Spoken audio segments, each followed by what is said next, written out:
Planet X, the most terrible day. I'm reading from zetatalk.com on the first page at zetatalk.com. Click on Pole Shift and you'll find this article and many others if you're interested in the pole shift.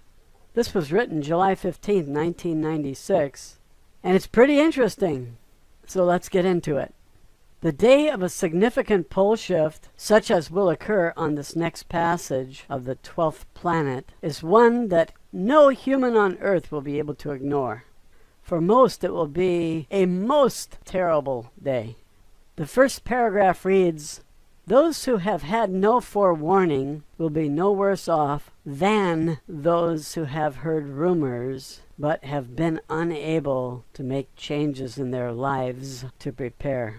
In fact, having no forewarning will almost be a blessing for those unable to prepare, as in this way they will not agonize over the choices that they made.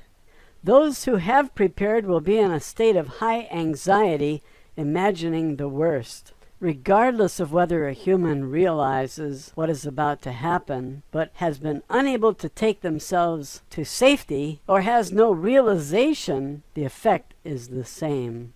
They wait for what is to come next. As we have described, this waiting can take the form of distractions, such as parties, or denial, such as continuing with the daily routine, as though everything were normal. But for most, this will be a type of breath holding. They're in shock from the time they realize that the Earth has stopped rotating until the pole shift. They are essentially in shock for days. That will certainly be a time of panic. And I think it will be a time of chaos. It will be a time of criminal activity. Everybody that you thought was your closest friend will turn out to be your worst enemy because they know what you have. If you have stored food, they want it, and they might put a gun in your face to get it. Because if they don't, they're going to die. If you have a place of safety, they want it, and they'll kill you to get it. So nobody is safe. Even those who prepare are not safe. Next paragraph. For those along coastlines, the hour when the Earth's crust moves along with the core to its new position is not the time of trauma until the Earth's core and crust stop. Now imagine that. It's like riding in a truck with a jacuzzi in the back, full of water. And when that crust moves, it's like the truck taking off real fast. All the water goes sloshing, and when it stops, the water sloshes again. I would not want to be near the coast. Continuing. It is then that the massive tidal waves roll slowly up into the coastal areas, first on one side of a body of water, then later when the water sloshes back on the other side. Both tides are equally as devastating, starting and stopping. It's like trying to ride in the back with the jacuzzi and not get wet. Only this water doesn't just wet you.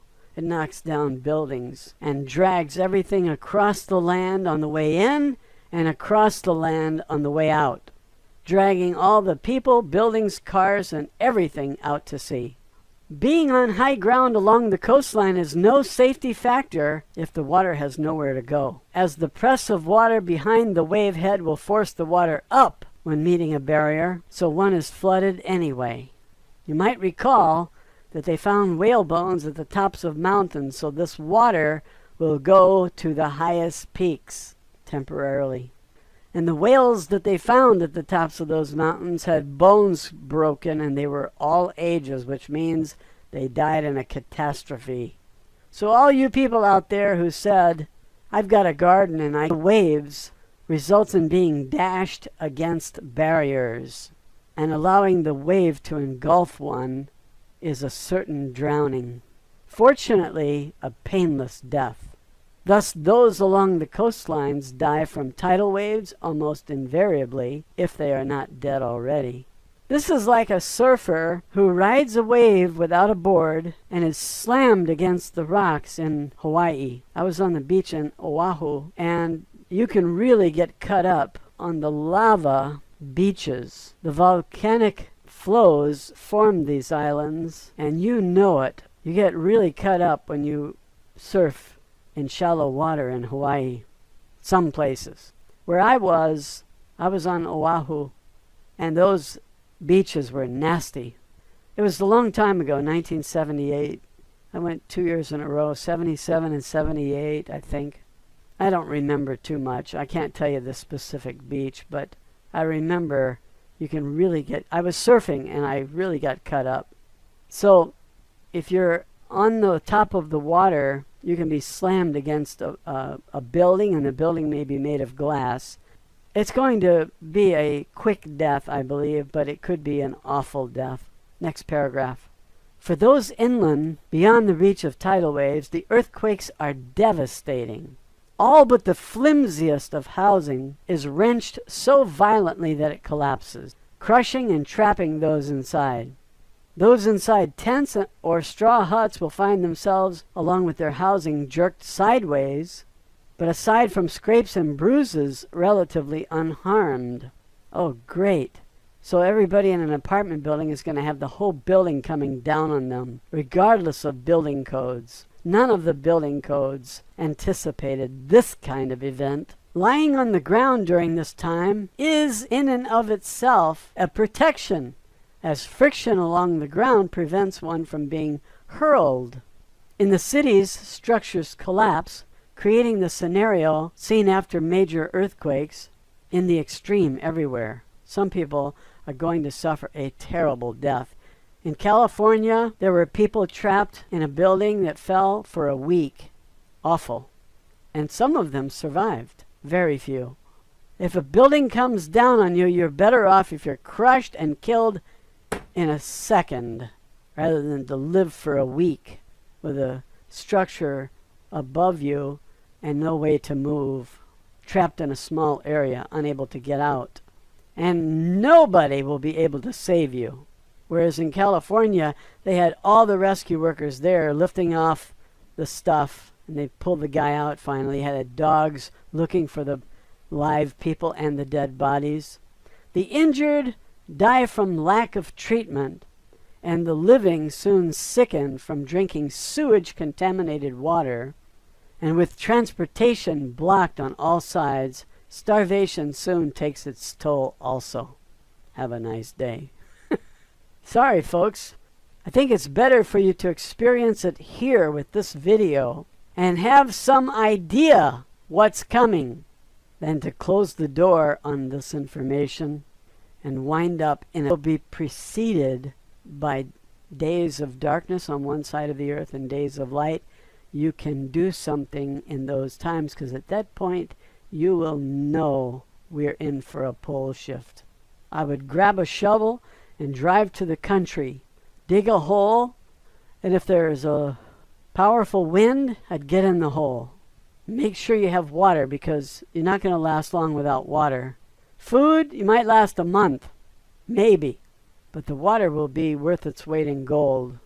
Next paragraph.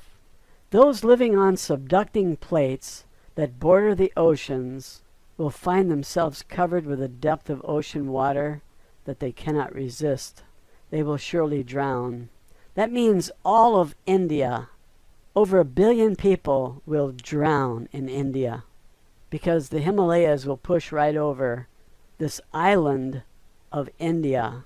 It was an island 40 million years ago when it reached the continent of Asia and pushed up the mountains. Well, this time it will subduct, we're told, and India will go under the water. Now, Bangladesh is already sinking, and so there is some validity to this.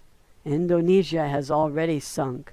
Those situated where rapid subduction occurs on areas above sea level may find themselves on hot earth during the moments following a pole shift, when the crust stops moving and the plates in essence slam into each other like a train whose engine suddenly comes to a stop.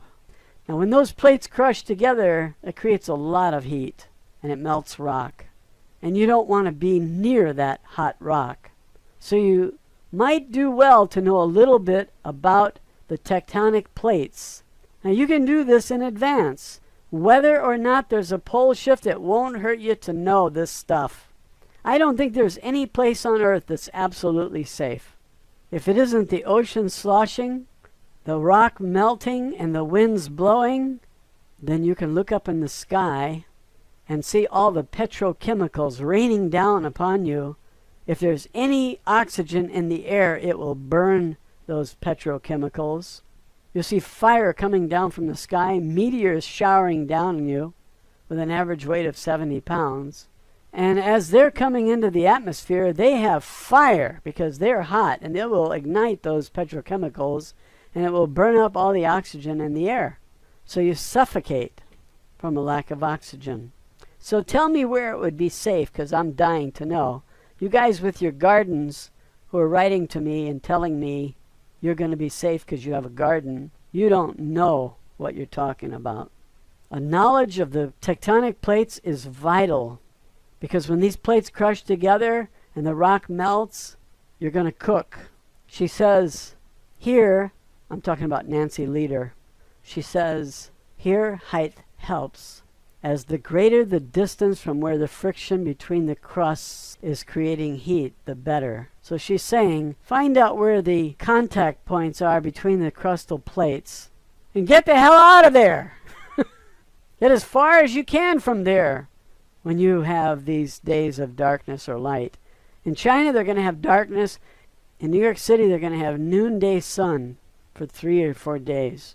So if the sun does not set and it's midnight, and it's still straight up there in the sky, the earth has stopped rotating, it's time for you to get out of the city.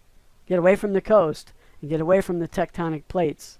I don't know if you're going to be able to buy gasoline. And Nancy has been reporting there will be cars scattered all over the place, abandoned because they ran out of gas. How can the truckers bring in the gasoline if everything is in total chaos? It'll be pandemonium. If you want to buy your gasoline now and store it somewhere in a garage or somewhere in gasoline cans, I don't know what's a good idea at a time of panic. I've been in California earthquakes many times, and the worst ones you can't prepare for.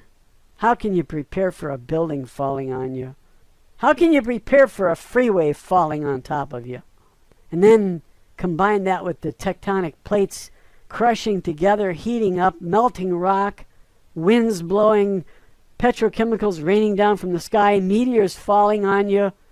It will be a most terrible day. When these plates crush together, the heat can be great enough to melt rock, as witnesses who have survived such terrifying sights attest. Volcanoes, active and inactive, will explode violently, covering the surrounding areas in raining rock and dust and superheating the air so that all life nearby is extinguished in a wink.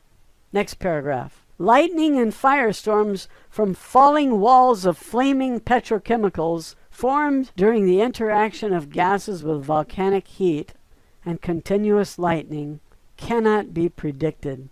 They can happen worldwide, and as with the hurricane force winds, are a factor of the atmosphere, not the land mass.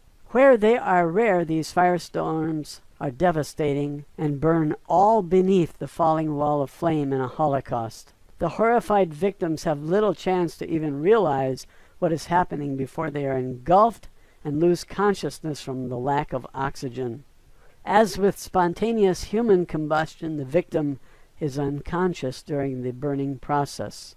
Protection from this rare chance of devastation is best attained by sheltering under a metal roof which will not burn. No, a metal roof that is hit by a 70-pound rock will no longer provide you with shelter. There is no safe place. Now you see why government doesn't want to tell you. What could they possibly say to you? You're going to die a horrible death? You're going to have a most terrible day? Last paragraph. In rural areas, survivors find themselves dealing less with the collapse of civilization than with climate changes. At first, stores are eaten until gone, and then real concern about the inability to grow crops sets in. Will the sun never shine through the clouds? My God, we could have a decade of cloudy skies, which means starvation, because you've got to be able to grow plants and distribute them to the people who need them. Who's going to do that? And for what? Money? Money will be worthless. Who would want to collect money? Pieces of paper with numbers on it? That's not what you need. You need food. Food will be more important than money or gold or silver. Might be a good idea to trade some money for food in cans now.